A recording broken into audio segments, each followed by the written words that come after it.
Title I preschool update. Okay, that'll be Jen Blue. And she, the documents that she's going to review are next to your information coming up today, so I will play the docket lady. Yes.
So one of the documents that you have that I don't have up here is the title preschool student data from last year.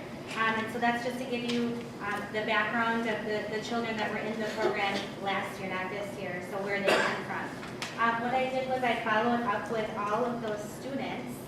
So the document that says Title I Preschool 2013-14 and then kindergarten performance, what I did was I connected with all of the kindergarten teachers who have the Title I students this year, and I collected the data on how they performed this year, so just following up on their progress.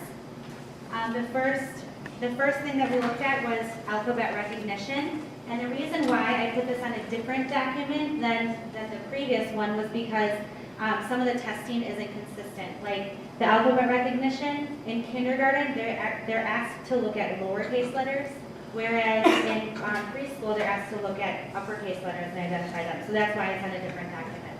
But if you look at that bar graph, you can see where they came in on the fall, and then how much they progressed in the winter. On the mid-year range, they should be somewhere between 23 and 26 for the alphabet recognition.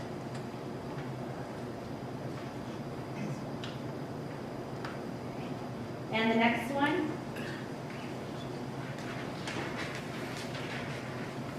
Do you guys have the beginning sounds? Okay, kind of see, never mind. Do you have it? No? Okay, Kathy, they don't have the... No, some of us do. Okay, so the ones that are... So the audience has that? Double-sided too, so. Mm-hmm. Yeah. Okay. So I'll go through this and then I can always get more copies for you too. The beginning sounds is the next category, so that's where students are asked to figure out the beginning sounds of words and then match those. And you can see where they came in at the fall. The mid-year range should be between 9 and 10, so those students in kindergarten are performing where they need to be because they have that background in the preschool program. Rhyme, that was something that was also done last year as well. And in rhyme, they're supposed to be between 9 and 10 as well, so they're all up in that range as well. The last category that I looked at for the kindergartners was the pointing. And that's different than preschool because in preschool it's called print awareness. And preschool, they're tested on all sorts of different, like find this, put your finger on the words and then go from to in the right direction of your reading, or find the white space in between the words. And one of the categories in preschool was pointing. Well, kindergarten just looked at the pointing, so I pulled that information out. And right now they should be, the end of the year benchmark should be 5 out of 5. In the beginning of the year, it actually only goes up until 4, and so that's why this one only goes up till 4. So you can kind of look and compare how they did last year in their preschool versus how they're doing this year in kindergarten.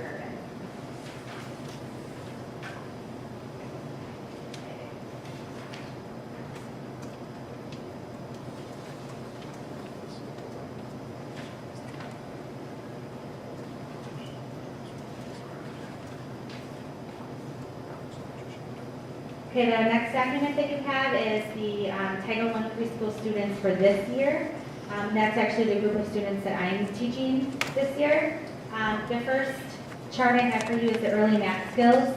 That's only tested in the fall, so I have the fall information there, but it's left blank until the spring. Underneath that, beginning sounds.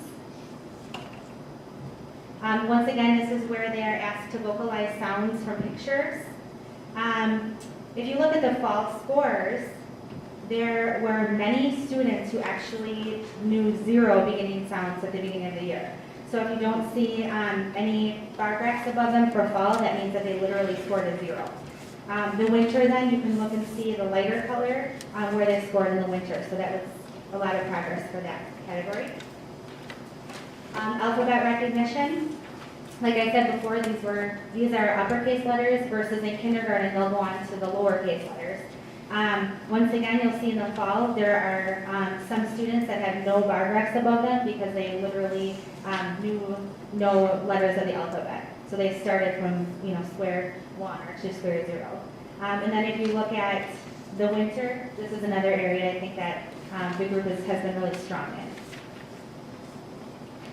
Print awareness, once again, these are the skills that they use for reading, so pointing at words, finding the white space between words, knowing where to start reading on the page, knowing what direction to go.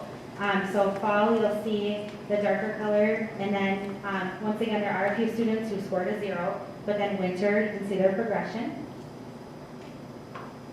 And rhyme is something that we actually just started right before this testing period, so I was actually impressed because some of them, it seems like when we were doing rhyming, it was completely foreign and they had no idea, they had no clue. So they did pretty well. For the fall, you'll see some of them, once again, didn't score, they didn't know they couldn't identify any rhyming. And then in the winter, you can kind of compare and see how they did in the winter. And of course, I'll compile the spring data once they get that, and I'll show you all the way from fall to spring as well.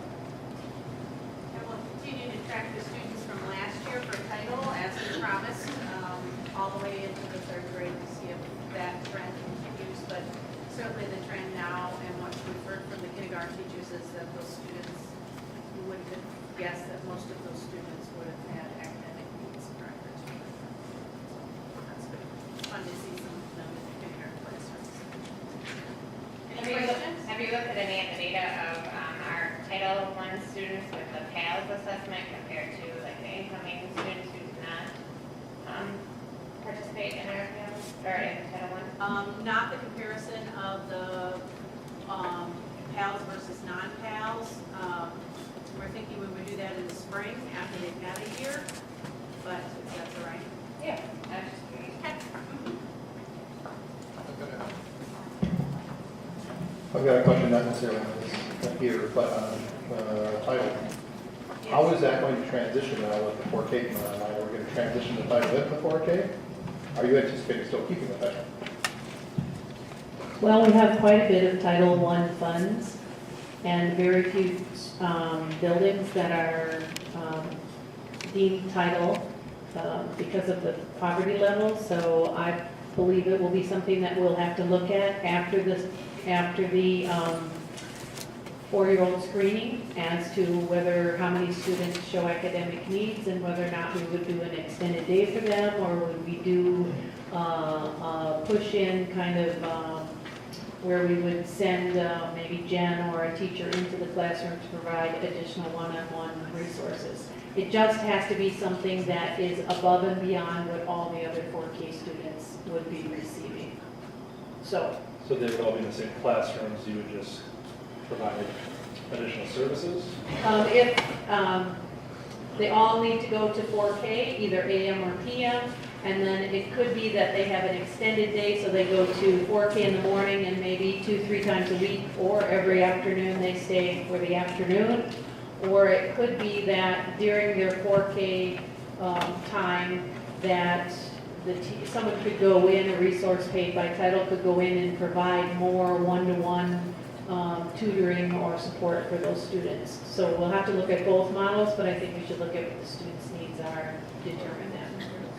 So that'll come back for, Okay, but at this point, the anticipation is morphing the title back into 4K, and then adding additional support that could be deducted under the title grant. right.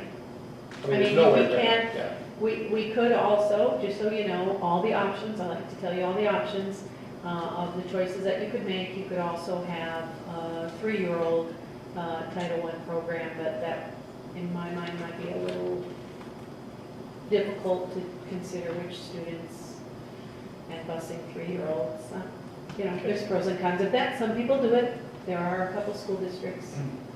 And I'll re-express my complete I know. opposition to 3-year-olds. Bad enough that we have now 4-year-olds get ready for 5, when 5 was supposed to get ready for school. Mhm. And until you even show data that does anything out of all of this in the future that makes the students better, or better grades, or any of that nature, and so far there really isn't even data that shows that. So. Like we just saw a little. Isn't that great, Dan, that I This agree with you? This data shows that for an instantaneous period, those students were able to learn, which is nothing more than parents teaching them how to do their ABCs at home, right? That's what this shows, that if we have somebody showing students, they can learn that. It doesn't show any data that these students are any different 5 years down the line. Yes, we'll have to keep track of that data and keep looking at it. Well, there's nothing We'll actual. talk about it again after we have the 4K screening. The next